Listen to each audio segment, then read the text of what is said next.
Hey everybody, welcome to the Enhance Your World show. I'm your host, Chris Alba. Larkin isn't going to be able to join us today due to a family emergency. So we're going to continue on as we usually do.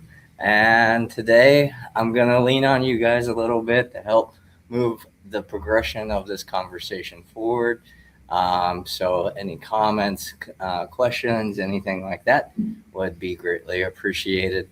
So, without further ado, today's title is called Walking Between Destiny and Free Will. And there seems to be um, um, conflict between the idea of both, or that our experiences um, are a distraction or aren't part of the process of remembering and unfolding and becoming a more conscious participant of life, and not through the rules, not through the conditionings, not through logic and reason of history and of classism and racism. I mean, there it exists anytime one person or organization says, our our group is more deserving to be a certain way than another. We're gonna create um, conflict because we're all equally human. We all were born into the path that we were born into, or into the body that we were born into the lineages that we were born into the family conditions, and all those various different things. And there's teachings out there that say we chose this prior to coming and incarnating on earth and all these beautiful things. But um, what I want to talk about is destiny is a vision of our North Star, of purpose, of who we want to be and who we want to become, and how we want to relate to ourselves and how we want to relate to others, and how we would really like if others reciprocated that back to us. And so we're out there having these life experiences, trying to put all these puzzle pieces together, and in a false sense of certainty, or a false sense of identity of this is what life is all about. This is what it's supposed to be. And today, I've had some beautiful emotional releases, crying over music and over various different things this morning that popped up. And just being participatory with that experience.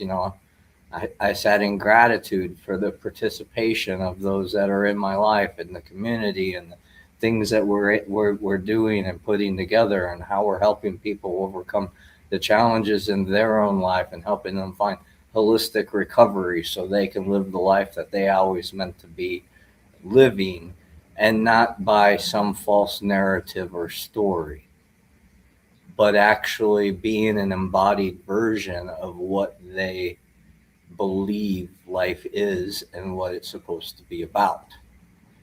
That's integrity. My dad and I talk a lot about, we talk a lot about, he calls me an idealist and he's a realist, right? So there's that fun duality between that. And this morning he brought it up, and I said, but everything that's ever became real at one time was an idea, like everything. Um, even if you go back into the origin stories of ancient societies and things like that, we created narratives and stories to help explain the unexplainable, to give us a false sense of security, because life itself was very insecure. And in our modern age, we have more privilege, and we have more processes and more systems and more uh, freedoms in certain ways than ever before. And with privilege comes responsibilities. how we participate each and every day. Whether we choose to focus on the left step or the right step, if we're not realizing that both of those create our balanced walk, then we're gonna be misled a little bit. I was having a conversation this morning about, when you're walking, do you walk with your head up, um, where you're taking in the environment, all the things that you're walking through, the people, the places, the things, or are you looking at your feet? And at first, her answer was, "Well, I look at my feet." And I said, "So what are you afraid of tripping over? And are you actually getting to see the sunrise? Are you getting to see the sunset? Are you going to get to see the horizon? How do you know that you're walking in the way that you truly want to walk in?" And that's our destiny, and our free will is the ability to adapt. And, there's so many good teachings, and there's so many different practices, and there's so many different things. I was thinking about this on the way into the center today, that the reason that I started sharing more and more of my personal experiences and thoughts and things like that isn't because mine matter any more than anyone else's. It's the fact that I've read so much and studied enough that I know that what I'm sensing or thinking or feeling is in alignment with those teachings. And I can't give a honest truth over what their experience was, just what their expression expressed within me. And that was part of the embodiment. To know something and not apply it is only knowing the potential of how it could help or how it could hurt. It's through the integration and the action steps that follow those insights and awarenesses that move us towards a direction. So we get the opportunity and the free will to choose, and then choose again and choose again and choose again. And it's so much every day that a lot of people find themselves asleep because it's too much to think about every day. Einstein and many people over history, for example, chose to dress very simply. Einstein had many suits, but they were all tailored the same, so he didn't have to think about what he was going to wear that day. He just put clothes on, and that's just less computing, less energy. He's focusing on, how am I going to express myself today, and how am I going to show up today? Because I can tell you, when you're dressed up and you're in fancy clothes, or you're in ceremonial garbs, or any of those things, people will think certain things about you because that's part of the programming, that's part of the social conditioning that we all share, whether we're conscious of it or not. Now, when people take the masks off, when they take the clothes off, when they take all that stuff off, who are they? And I can remember in some of my relationships where I've had the conscious conversation. When I come home, I'm happy to help, but please let me know you need my help, because that part of me that's hyper aware when I go out into the world, and how all the various different things, I need time to recharge. And that's a private thing. That's what I do at my home. That's why I need a peaceful sanctuary. That's why I need rest and to meditate and to be in nature and things like that, because that's one of the ways that I help rejuvenate and recharge my natural energies of being a human being, right?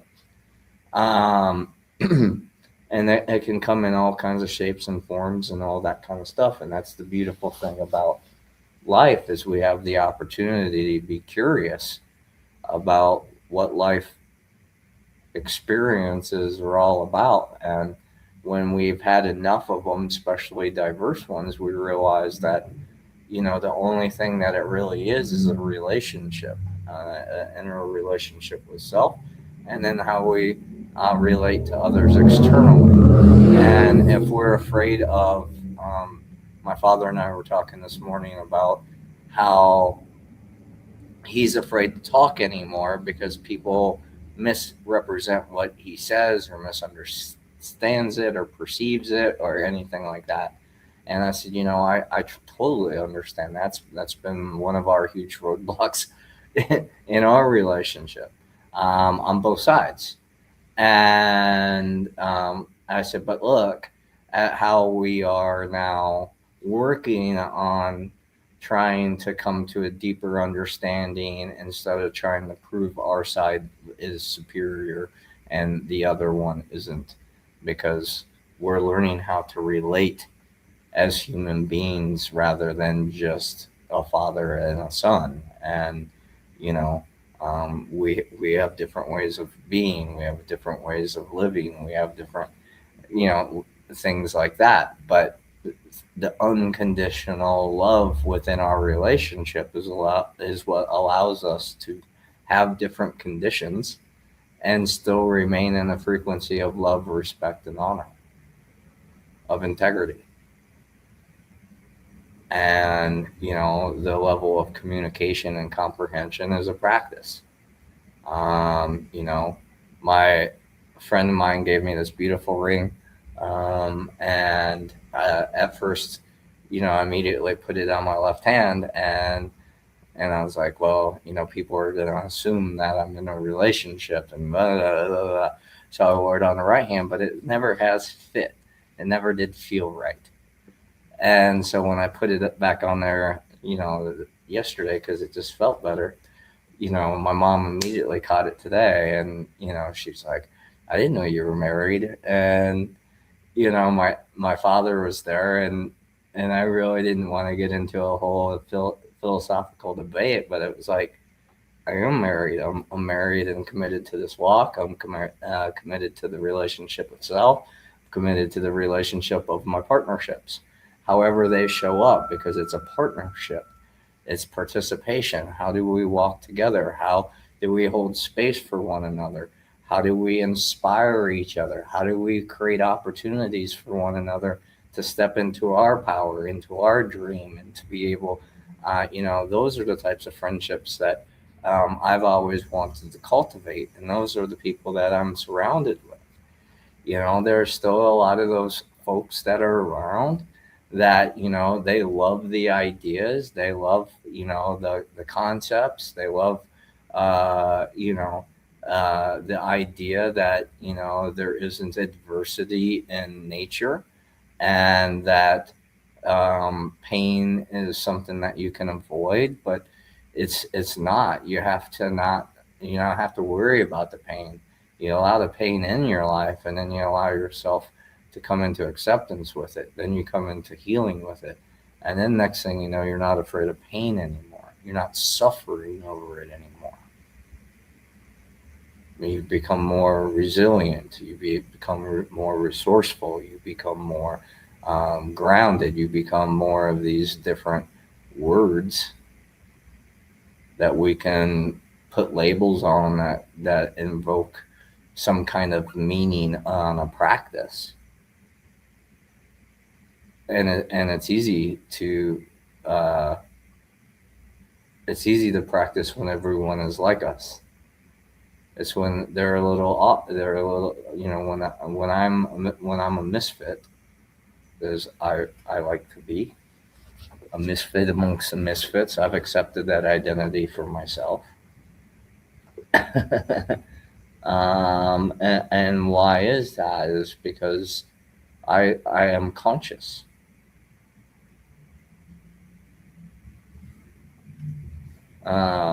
And I don't want to pretend to be someone that I'm not. And I have loyalty, and I have commitment, and I have, all these compassion and understanding and kindness.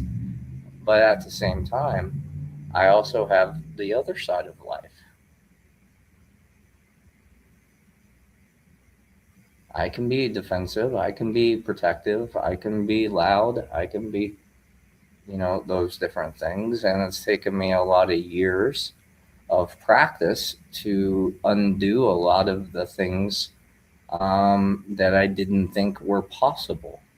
And I love that Bruce Lipton just came out the other day and started talking about his tongue cancer, and now he's promoting his new book on um, disproving the Darwin theory, um, and um, and it's not really disproving the Darwin theory; it's adding to the Darwin theory because there was concepts that were present then through our ancient teachings, but at the same time, we didn't have modern science and tools and technologies necessarily that examine those things. So there was no way to provide duplicatable results, what we would call science, right? It's a miracle if it happens once. When it happens multiple times, then there's something to that, right? It's a universal law or a universal principle. So I'm looking forward to his book release in August because, the biology belief was one of those foundational books for me, as it helped to answer things that I always knew to be true, but I didn't know how to explain it. And So that's beautiful. I love that, and I'm so excited because he has the credibility and he has the laboratories and he has all the things that I don't have. And he's Bruce Lipton. That's his unique expression. That's him walking his destiny. And going back to that, he had talked about at first when he was diagnosed with tongue cancer, when he wasn't able to speak, when he made his living as a lecturer and teacher and all these things. Like at first, it really freaked him out, but again, he had the experience that he had, so he knew what to do. And so he went through that process of healing, and he went and used some modern technologies and some modern medicines, and he also used herbs and nutrients because he knows nature heals nature better than synthetics and artificials. And he worked on his mindset, and he wrote this book because he thought the reason that life was showing up the way that it was because he wasn't living into his fullest potential because of the book that he wanted to write but hadn't written yet because he didn't think he was smart enough, good enough, whatever enough to be able to disprove the Darwinian theory. So that's uniting the destiny and the free will. Feeling a higher calling is what's always moved me forward in times of adversities and when things didn't work out and relationships got confusing and chaotic and finger pointing and blaming and anger and justifications and all those various different things that we've all gone through. And one of the most beautiful gifts that I've had the experience to have is learning how to develop my ability to listen to what people are saying and what they're not saying with their words. Because we all do it. With our micro expressions, with the ways that we hold our energy, the way we project, the way we use all the various different things, whether we're conscious of it or not. And in fact, when you become conscious of it, you start to feel like a manipulator because, with great power becomes great responsibility if you use it improperly. And many times when I found myself in situations and things like that, it was because I needed to have a learning lesson. I needed to have some experiences that either humbled me or provided me confirmation that I knew what I needed to know and I was doing what I needed to do, even though it didn't make a lick of sense mentally. Because my mental senses, and if I would have followed the narratives and directives of other people, which they gave very good advice and solid advice, but I had to listen to my own intuition because that's my free will choice to go through the mystery to have a better understanding of it. So I'm not trying to stuff down or pretend things don't exist or pretend or project or any of these things, and be truly present with the moment, with the person that I'm getting to invest in the moment with. and then to be able to reflect that opportunity outwardly through enhancing your world, engage in all the things that we're doing, so other people can step into their healing, so other people can step into their sovereignty and their financial flow, and all the various different things of purpose and passion, and all those things, because the only thing that keeps us from stepping into our true potential is our participation. When we're innocent and we don't know any better because we're unconscious, then we didn't know what we didn't know. But if we know and we're not applying what we know, then do we actually trust in what we know?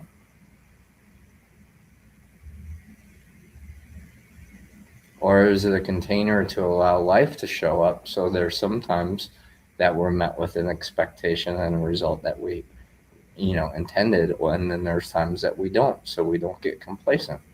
Because could you imagine how boring life would be if everything worked out as fast as you wanted them to work out? Like, we would get so destructive in our own animalistic ways, we would focus on excess. Maybe we have in some ways. Maybe that's what we have forgotten about our destiny and our free will. Because part of the destiny for me is making sure that there's still an opportunity to live a really wonderful natural human experience for generations that I'll never get to meet.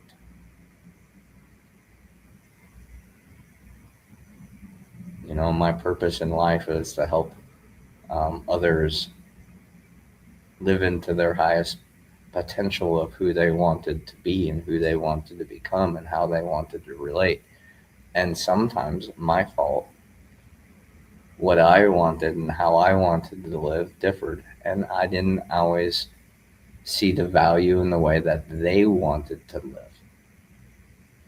Because I don't understand why people, I do understand why people want to live in comfort and convenience, because it's comfortable and convenient. But I don't know how people can see what we're doing to the planet as conscious beings and still justify doing that, because that the industries are what's destroying our planet. It's just concentrated energy. It's not the billionaires, because the billionaires might be able to wield around a little more influence, but they can only wear one outfit a day. They can only drive one car at a time. They can only live on one yacht at a time. They might have multiples. That's excess. But they can only utilize in the present moment the same amount of stuff, possessions, teachings, presence, resources as we can. And if you understood more about the economy, which our new show, Storytellers, I'm going to bring on a couple financial experts to teach financial sovereignty,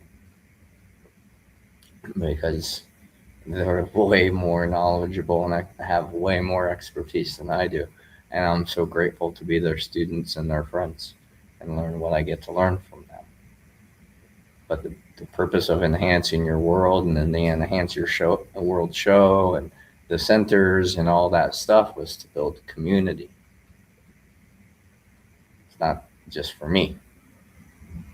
If it was just about me, I'd live with a lot more lust, maybe. But when you lose your lust for life, but you inherit the joy of the mundane, of living everyday moments, of experiencing the warmth of the hot days, of the cold of the coldest nights, and be able to be grateful for the appreciation and the ability to discern between the two. You have a level of freedom and sovereignty that cannot be capitalized on. You know, I see a lot of people talk about, how the system is unjust, and this, that, and the other, and from perspectives it is. But the free will question would be, what are you going to do about it? How are you going to show up? How are you going to participate? You can continue to do the same things over and over again and pretend that that helps. I think there was a Charlie Brown cartoon that once said, um, if voting actually mattered, they wouldn't let us do it, because they're never gonna give the people the power to change things when they control the change, when they control the industry, when they control the markets, when they control the resources, when they control the information. The technology and the internet and things like that have helped us get a grassroots effort, so we can connect on these beautiful platforms and share our opinions and our minds and our practices and our knowledge and our information, and all these various different things, so we can become more informed and conscious human beings. But until we get a check on our emotions, we're going to be emotionally addicted, um, to, towards pleasure and away from pain. And sometimes, as it is shown in extremes of sadism and things like that, we start to really like pain. I had a sound bath the other day. You know, I'm pretty easy breezy. I don't need a lot for my comfort. And I was teasing with a friend, because they were giving me a hard time about, the fact that I didn't have any blankets. I just threw a yoga mat down, threw a pillow down, and did my thing. And they're all lushed out with, eye masks and blankets and, big pads, and I'm like, that's beautiful. I had a wonderful experience. It was very good. But also, I've I've found an acceptance and a level of suffering, and so I don't require a lot to be comfortable, which is really nice. Feels like freedom to me, because it is what it is. Today it's super hot out. I walked into the studio, in the center today, and it's got air conditioning. My house doesn't. My car doesn't. I'm like, wow, it feels good in here. I'm glad I get to work today. I'm glad I got all this stuff going on at the center today, because I'll be able to enjoy a little bit of comfort. Um, and that's not my everyday. So, awesome. That's what I'm talking about, and that's what I've been talking about over the last decade, about finding gratitude in the adversities.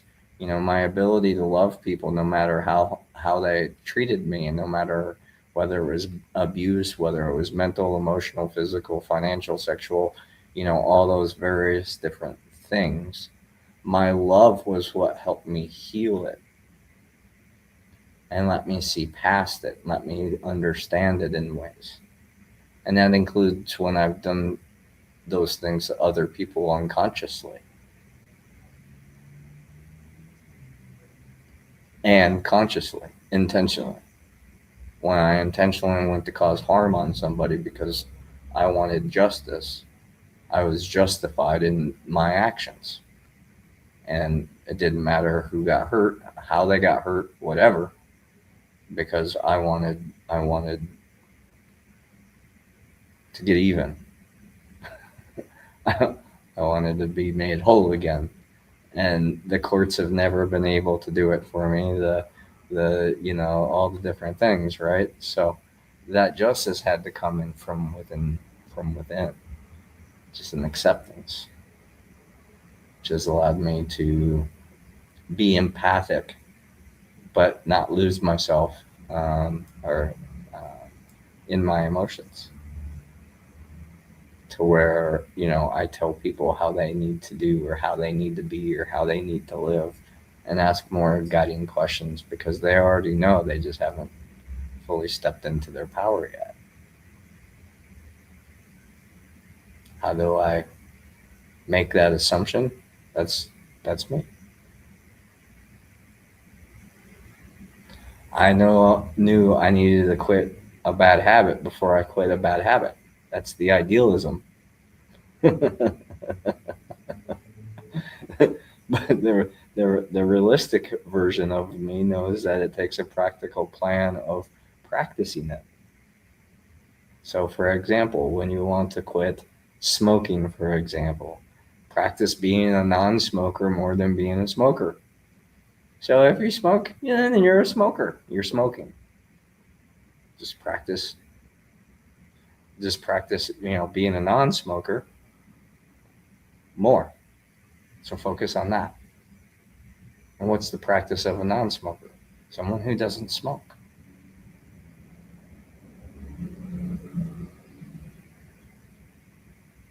And that's where identity is tricky, right? Because an awareness points us towards a truth of consciousness, but how we relate to it helps create the behaviors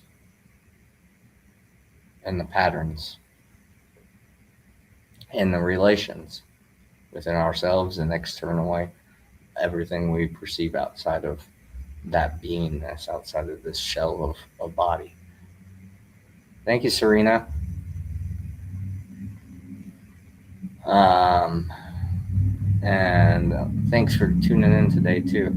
Um, it's it's always a lot easier when we have conversation to guide. Not that I can't sit on a soapbox and ramble and rant and share ideas and concepts.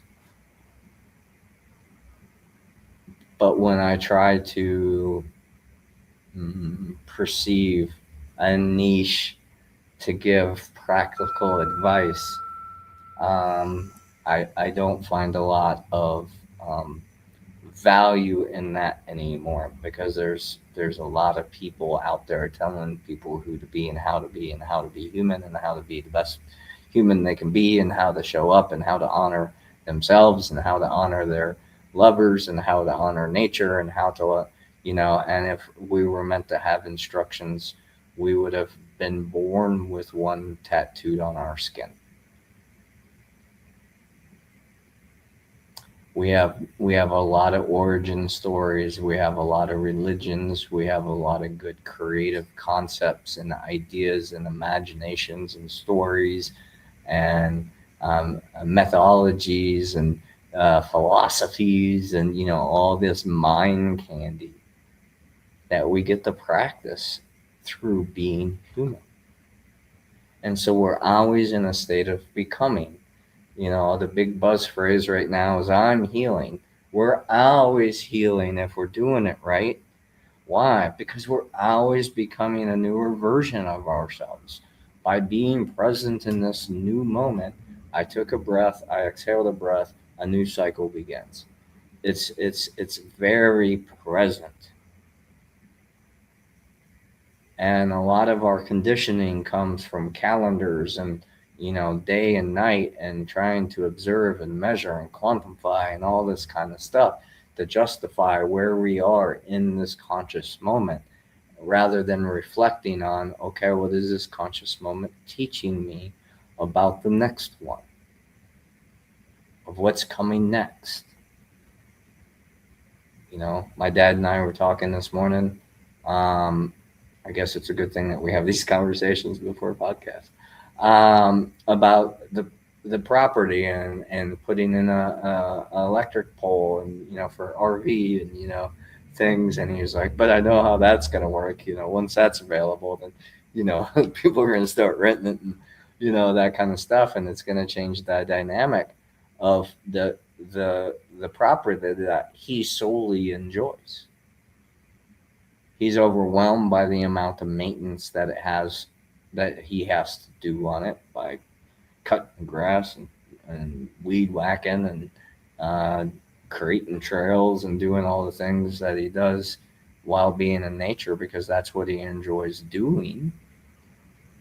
But he's suffering in some ways, and it's really fun to be able to put retreats on and gather people onto the property that he cares so and maintains so meticulously. And not only do they absolutely have a great time, it's enhancing their perspectives and their practices and their lives, so it's making a difference. And they're very respectful of the property and take care of it and maintain it as if it was their own, and we don't always have those experiences. Those are the majority of the experiences. Those are what I focus on. And he'll remind me there's been times where he's found a piece of trash somewhere, and it's like, well, yeah, it's gonna happen. And we pick it up and we deal with it. That's part of the opportunity to serve. Sometimes serving another isn't as enjoyable as being served ourselves.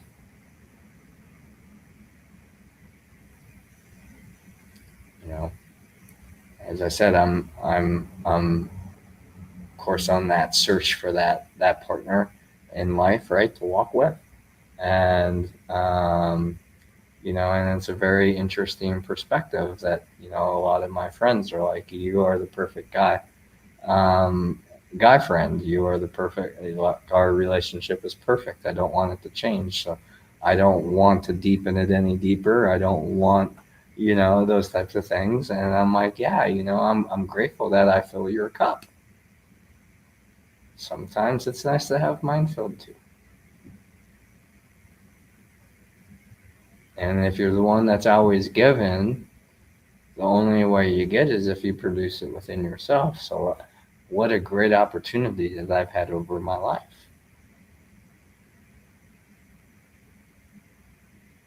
And the times that I stood up for myself or spoke up for myself because I wanted to receive what I wasn't getting, and that was promised, that tended to separate me from my destiny for a short period. But the free will to commit and to walk this true path has kept me walking through the adversities and the eddies and the roadblocks and missed opportunities or whatever to continue the journey. And every year and every time things are just getting better and better and better and better and better. I have a friend that every time I see him, I say, how you doing? I'm better and better every time I see you. And I'm like, man, I love that perspective. As long as it doesn't become an automatic, unconscious response. Because I've lost friends that would tell you how good life was, why they were so fucked up on drugs and alcohol, because they weren't feeling their pain.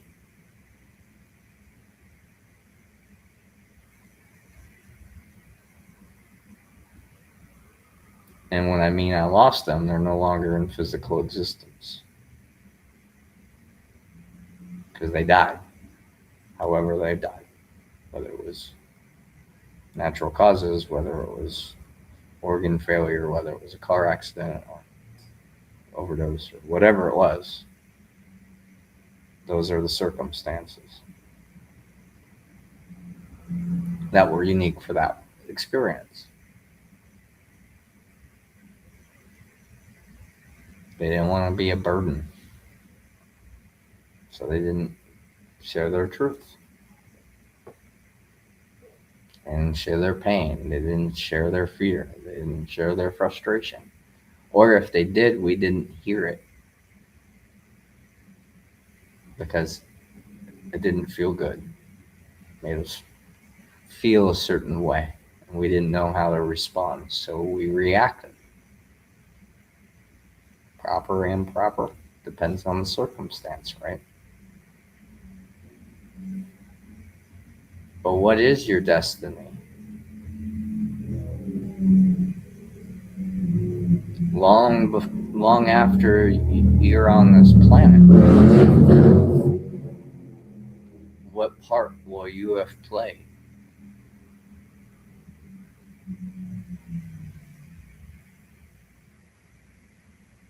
You may or may not be remembered for it. You may or may not be liked for it.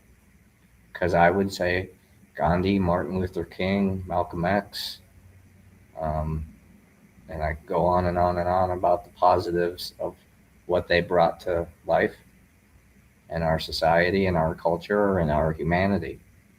Or we could talk about the people, Hitler, Saddam Hussein, you know,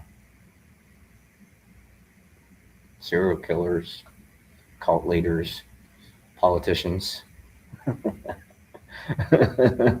You know, so what's the story? What are we focused on? And it's really hard to create solutions when you're just focused on the problems of the past, or how they're not living to the standard of how you think someone should live, or how they should lead, or how they should be. Great awareness.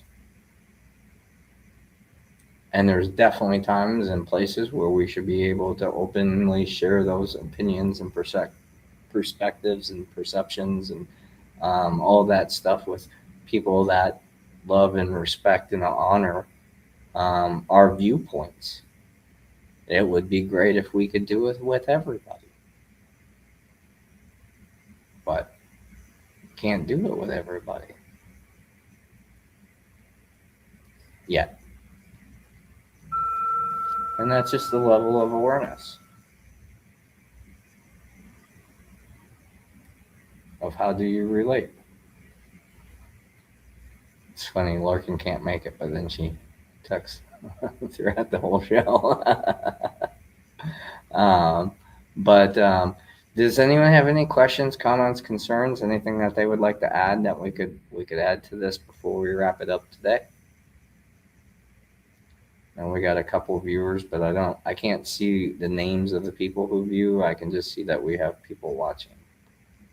So I apologize if I haven't personally thanked you or welcomed you or anything like that, because this platform has limited capabilities in that on that forefront. So, but anyway, I hope that this I hope that the things that came through today, the transmissions. I love doing these live shows for many reasons. One is I'm always curious on what comes out, what falls out, and then when I replay them and reflect on these things, what I get to learn about myself by watching myself. Grand rising to you, Serena. It's been a pleasure, and I look forward to getting to know you a little bit more and talking. Serena is going to join us at our Enhancing Your World gathering in September, at the end of September. And so as we close up, there's a lot of wonderful things that I would love to share with you, and the opportunities to work with the enhancers through our ecosystem. There are many different pricing options and scholarships and things like that. And all the information, it is so much to talk about and digest. So I please ask that you just come check us out at enhancingyourworld.com and learn how we can help recover the happy, healthy, and harmonious humanity that we are all proud to be a part of. Much love and gratitude for everything that you are, everything you do, and everything you choose to be. May it be a good walk. Much love.